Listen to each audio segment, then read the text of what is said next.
গতকালকে বিএনপির কেন্দ্রীয় নীতি নির্ধারকরা পিরোজপুর বিএনপির আহ্বায়ক কমিটি পুনর্গঠন করেছেন, যেখানে জনাব নজরুল ইসলাম খানকে আহ্বায়ক রেখেছেন এবং জনাব কিসমতকে সদস্য সচিব ও এলিজা জামানকে 1 নম্বর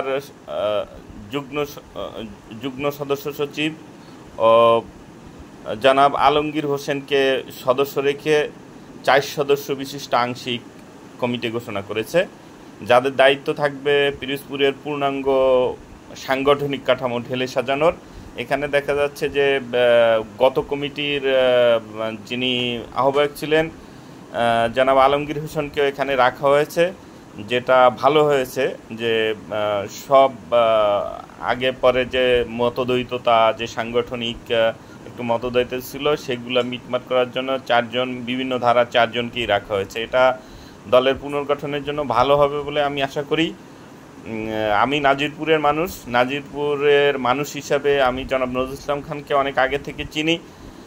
1990 সালে যখন আমরা ছোট ছিলাম, স্কুলে পড়তাম, তখন উনি বিএনপিকে পুনর্গঠন করার ক্ষেত্রে প্রিমিয়ার হিসাবে ভূমিকা রেখেছেন এবং ওনার নেতৃত্বেই নাজিরপুরে বিএনপি পুনর্গঠিত হয়েছে। এটা আমরা নাজিরপুরে সবাই জানি। আমি ব্যক্তিগতভাবে মনে করতাম যে উনি পিরোজপুরের বিএনপির দায়িত্ব নেওয়ার মতো উপযুক্ত ব্যক্তি। অনেক আগের থেকেই দেরিতে হলেও ওনাকে পিরোজপুরের বিএনপির দায়িত্ব দেওয়া হয়েছে, যা বিএনপির ভবিষ্যৎ সাংগঠনিক পুনর্গঠনে অত্যন্ত গুরুত্বপূর্ণ ভূমিকা রাখবে। কারণ নজরুল ইসলাম খান আমাদের এই অঞ্চলে সবচেয়ে সাংগঠনিক নেতৃত্বের প্রমাণ রেখেছেন বহুবার। যেমন তিনি আওয়ামী লীগ আমলে উপজেলা নির্বাচন করে তিনি উপজেলা চেয়ারম্যান হয়েছেন। নির্বাচনের সময় ওনাকে জেলে রাখা হয়েছিল, তারপরে ওনার বিজয় ঠেকাতে পারেননি, কারণ ওনার পক্ষে ওনার কর্মীরা নিবেদিত প্রাণ ছিল এবং ভোট কেন্দ্র পাহারা দিয়ে ওনার বিজয়টা সুনিশ্চিত করেছিল।